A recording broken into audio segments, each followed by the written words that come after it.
Magkiklim na nga tayo ng salamin sa mata nung araw na to. Pero naaalala nyo ba yung nabanggit kong may babalikan tayong sapatos kapag sumahod na ako? Yung sapatos na pinakita ko sa last vlog ko. Tapos sabi ko babalikan ko kasi talagang nagustuhan ko siya. Hanggang ngayon nasa isip ko pa rin siya. Kaya sabi ko bago namin i-claim yung salamin sa mata, dadaan muna kami. Bonjour, it's Kimmy. Samahan nyo ako sa magiging agenda natin ngayong araw na to. Ito na yung araw na i-claim natin yung inavail kong salamin sa mata sa Drowa Durigarde. Sobrang tagal kong hinintay to, halos 2 linggo din. Kaya excited na excited talaga ako makita kung bagay ba siya sa akin at kung gaano kalaki yung magiging difference sa paningin ko. Pero syempre bago tayo pumunta doon, may isa pa akong mission. Susubukan muna nating maghanap nung gusto kong sapatos sa mga malalapit na stores dito. Malay natin mas makakita pa tayo ng mas maganda o mas mura pang offer. By the way, ganito pala yung mga presyo ng mga sapatos dito. Depende sa design at depende sa mga brand. Pinakamababa na nga dito ang 44 euro. Siguro mga 3,000 plus siya sa peso. May tatak na yun ha. Then yung sumunod naman nasa 59 euro to 69 euro. Hindi na nga kami lumayo kasi marami pa kami pupuntahan mamaya. Kaya dito lang kami sa pinakamalapit na mall pumunta. Ang unang target namin sana JD Sports kasi alam ko marami silang shoes doon. Kaso pagdating namin sarado. Kaya pumunta na lang kami sa isa pang pinakamalapit na Intersport. Marami rin namang mga brand ng sapatos ang meron doon. May Nike, Adidas, Puma, New Balance. Iba't ibang brands talaga. Habang nag-iikot nga kami napapaisip ako kung ako lang ba yung ganito. Yung naghahanap ka ng sapatos pero kapag nandyan na yung mga pagpipilian bigla kang hindi makapagdesisyon.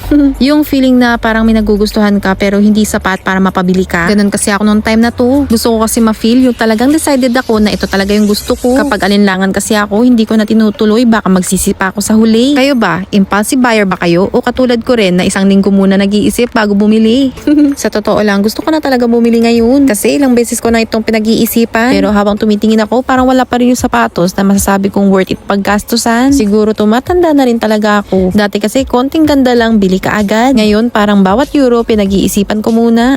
Anyways, dahil wala naman kami nabili, tumuloy na nga lang kami sa pinaka-inaabangan ko ngayong araw. Yung salamin. First time ko na nga lang ulit magpapalit ng frame pagkatapos ng matagal na panahon. Actually, meron talaga akong lumang salamin sa mata. Hindi ko lang talaga masyadong nagagamit. Alam mo yung feeling na nagustuhan mo siya sa tindahan. Pero iba na kapag ikaw na mismo yung magsusuot. Pagdating nga namin dito, sobrang accommodating nila. Hindi nga nila basta binigay yung salamin sa amin tapos okay na. Kasi talagang chinek nila kung tama yung grado, kung komportable ba ako, at kung kailangan bang higpitan yung frame sa may tenga. Sobrang saya ko nga kasi sobrang bagay para talaga sa akin yung napili kong frame. Nag-unboxing pa nga ako dyan at sinubukan ko nga rin tignan sa mirror. Ang saya lang sa feeling kapag alam mong napaprofit mo yung health card dito. At the same time, mapapakinabangan talaga. Akala namin nung una hindi namin kakayanin kaya ito, unti-unti na nga kami nag-e-explore. Lumabas nga ako ng shop ng sobrang saya ko talaga. Parang kahit wala akong nabiling sapatos, okay lang. Kasi successful naman yung pinaka-importante kong pakay nung araw na to. Kasi kailangan na kailangan ko talaga to. Mabuti na lang talaga dito sa France, medyo nagagamay na nga namin yung pamumuhay dito. Nung una kasi nangangapa pa kami. Syempre normal naman yun sa mga bagong naninirahan pa lang sa abroad. At hanggang ngayon naman nangangapa pa rin kami. Pero kahit papaano hindi na katulad nung unang dating namin dito. At sakto naman lunchtime na rin. Dahil gutom na nga rin kami, alam nyo na kung saan din kami napadpad. Syempre sa McDo. Oo, McDo na naman.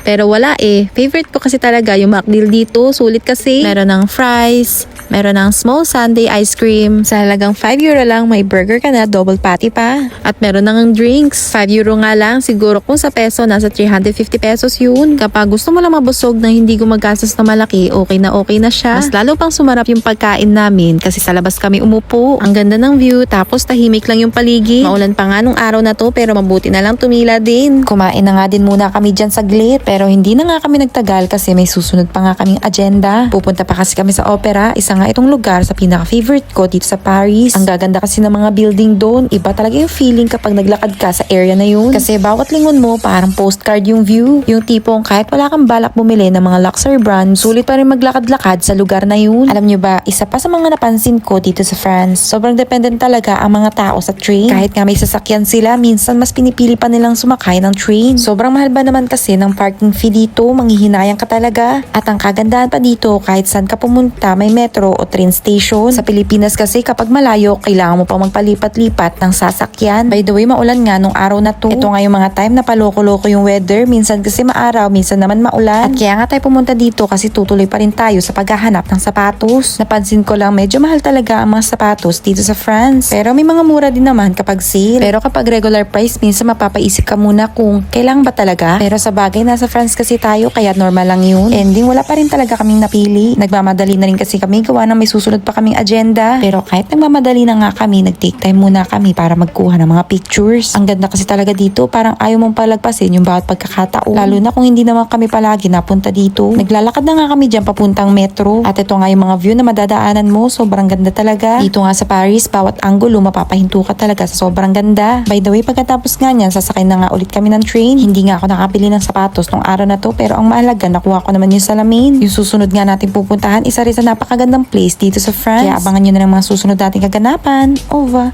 Bisous!